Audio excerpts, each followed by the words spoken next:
मध्य प्रदेश सरकार ने यूसीसी लागू करने की दिशा में बड़ा कदम उठाया है। सीएम डॉक्टर मोहन यादव की अध्यक्षता में हुई कैबिनेट बैठक में यूसीसी विधेयक के ड्राफ्ट को सर्वसम्मति से मंजूरी दे दी गई। अब इसे विधानसभा में पेश किया जाएगा। विधानसभा का सत्र कल से शुरू हो रहा है। इस मौके पर हमारे एसोसिएट एडिटर अरविंद सिंह चौहान ने मोहन सरकार के कई मंत्रियों से खास बातचीत की।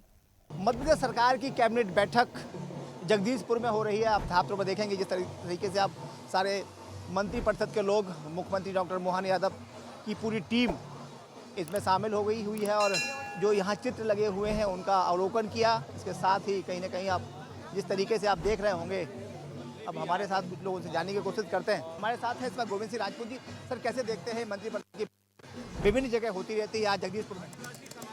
देखिए, बहुत अच्छा है ये। मैं समझता हूँ माननीय मुख्यमंत्री जी ने हमेशा इस बात को सोचा है और उनकी सोच रही है कि इतिहास के पन्ने भी हैं, पलटना चाहिए। इतिहास के बारे में भी जितना अधिक जानते हैं उससे अधिक जानने की जिज्ञासा हम सब में रहती है। वही कारण है कि उन्होंने देवी अहिल्याबाई जी के नाम पर एक मीटिंग इंदौर में की थी, महेश्वर में की थी, राजा भभूत सिंह जी के नाम पर बैठक पचमढ़ी में की थी और आज जगदीशपुर, जिसका पहले नाम इस्लामपुर था, बदलकर जगदीशपुर रखा गया है। तो ये अच्छा है, हम लोगों को भी बहुत कुछ सीखने का आज यहाँ अवसर मिल रहा है। जगदीशपुर का इतिहास जानने का अवसर मिल रहा है। इस भव्य किले में ये गौड़ राजाओं का साम्राज्य एक जमाने में रहा है। तो अच्छा है, इस प्रकार के मीटिंग से बहुत कुछ सीखने समझने का अवसर मिलता है। पर्यटन को बढ़ावा देने के लिए भी ये क्या? पर्यटन को बढ़ावा देने के लिए तो सरकार बहुत कर ही रही है और इसके अलावा बहुत सारे निर्णय यहाँ होंगे। जगदीशपुर में आप इससे पहले कई जगह हुआ है, भभूत सिंह के याद में हुआ है, इसके बाद यहाँ हो रहा है, कैसे देखते हैं इस बात की? देखिए, मध्य प्रदेश की सरकार लगातार हमारे जो क्रांतिकारी रहे हैं और ऐसे जो स्थान है जो इतिहास में दिखाया नहीं गया, आज ये जगदीशपुर का जब नाम सुनने का आप लोगों के लिए भी नया होगा। जब इसके इतिहास को हम लोगों ने पढ़ा, वास्तव में यहाँ ये जो कैबिनेट हो रही है, आने वाले समय में इसका बहुत ही पूरे प्रदेश में संदेश भी जाएगा कि जो हमारे क्रांतिकारी पूर्वज है उनका इतिहास को हमारी सरकार उकार उकार कर निखार कर ला रही है। इस बार हमारे साथ राकेश सिंह जी। सर, कैसे कितने महत्वपूर्ण बैठक को मानते हैं? कैबिनेट की हर बैठक महत्वपूर्ण होती है और आज की ये बैठक तो विकास और विरासत दोनों का समन्वय है। मध्य प्रदेश सरकार की कैबिनेट की बैठक जगदीशपुर में हो रही है। आप साफ तौर पर देखेंगे जिस तरीके से बैठक यहाँ हुई है, साथ में जगदीशपुर को पर्यटन के साथ साथ यहाँ की जो लोग हैं, यहाँ की जो संस्कृति है, यहाँ की जो कला है, वो आम जनता तक पहुँचे। इसके लिए यहाँ पर प्रदर्शनी लगाई गई। सबसे पहले रानी कमलापति की प्रदर्शनी, इसके बाद बिरसा मुंडा, टाटा भील सहित साफ तौर पर आदिवासी जो राजा रहे हैं, उनकी यहाँ पर जो नायक रहे हैं, उनकी यहाँ पूरी प्रतिमाएं लगाई गई हैं। आप साफ तौर पर देखेंगे जिस तरीके से पूरा जगदीशपुर के इस किले को बिल्कुल सजाया गया है। इस वक्त हमारे साथ हमारे स्वदेश न्यूज़ के चैनल हेड हैं, उनसे जानने की कोशिश करते हैं। सर, आपने काफ़ी पढ़ा है आदिवासियों के बारे में, इनका एक अपनी संस्कृति रही है, अपनी कला रही है और अपना साम्राज्य रहा है। कैसे देखते हैं जगदीशपुर को, आज की इस कैबिनेट बैठक को, साथ में जो प्रदर्शनी यहाँ पर लगाई गई है, बहुत सारे नायक इनके यहाँ पर हैं, इनसे लोग प्रेरणा लेते हैं?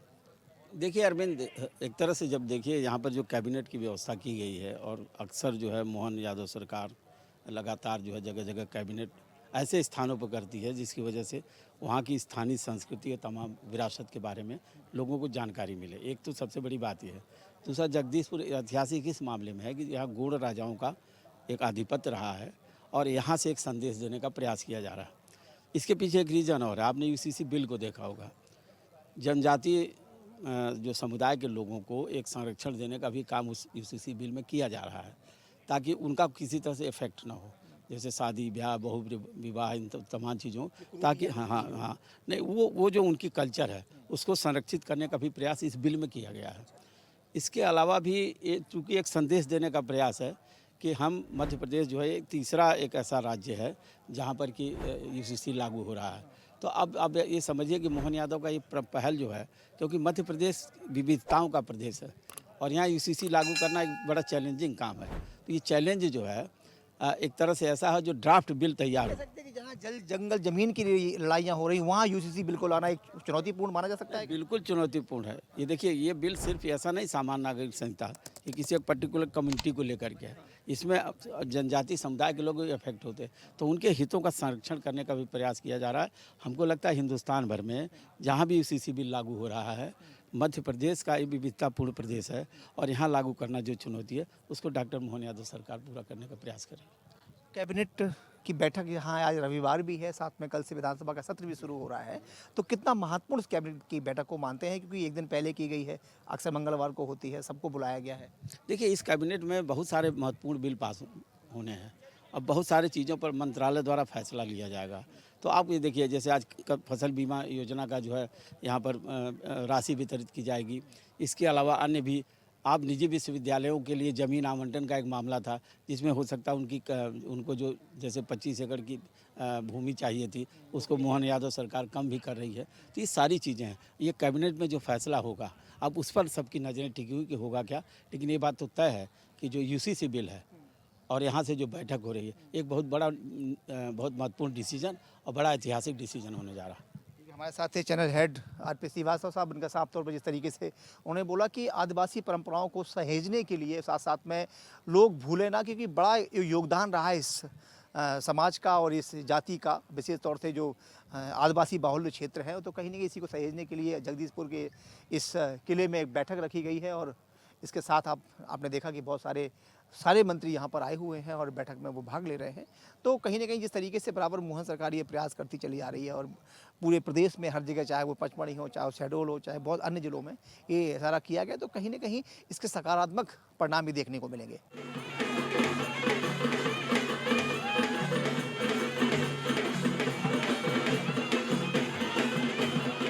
मध्य प्रदेश कैबिनेट की बैठक जगदीशपुर में आयोजित की गई। आप साफ तौर पर देखेंगे जिस तरीके से मेहमानों का स्वागत करने के लिए ये गौड़ जनजाति के लोग हैं। अब आप देखिए, बजा के दिखा रहे हैं ये हाँ, कैसे बजाते हैं देखो आप। हाँ, कितनी मधुर आवाज़ है और क्या बात है। आप साफ तौर पर देख रहे हो जिस तरीके से ये लोग बजा रहे हैं, और ये बांसुरी है ऐसे, और कहीं ना कहीं अब ये बड़ा हल्के इसमें ये लोग देखो नृत्य भी करते चले जा रहे हैं और बजाते भी चले जा रहे हैं, और अपने आप में एक मधुर है।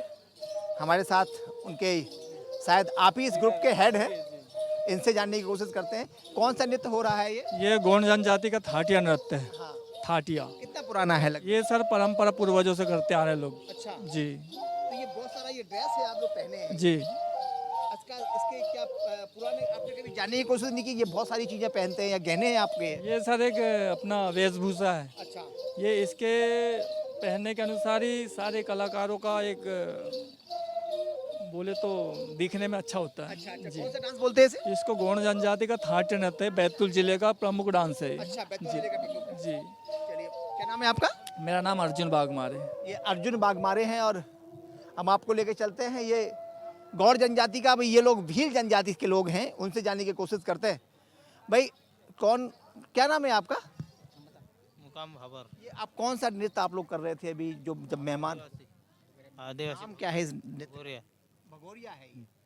अच्छा, ये आप लोग कर रहे हैं भगोरिया डांस इससे बोलते हैं। कितने मेंबर्स इसमें होते हैं? ये तो कितने लोग होते हैं? 15। आप लोग भी क्या भगोरिया डांस कर रहे थे? हाँ। क्या नाम है आपका? राकेश भाबर। कहाँ के रहने वाले हैं आप? धार डिस्ट्रिक्ट धार डिस्ट्रिक्ट बाग।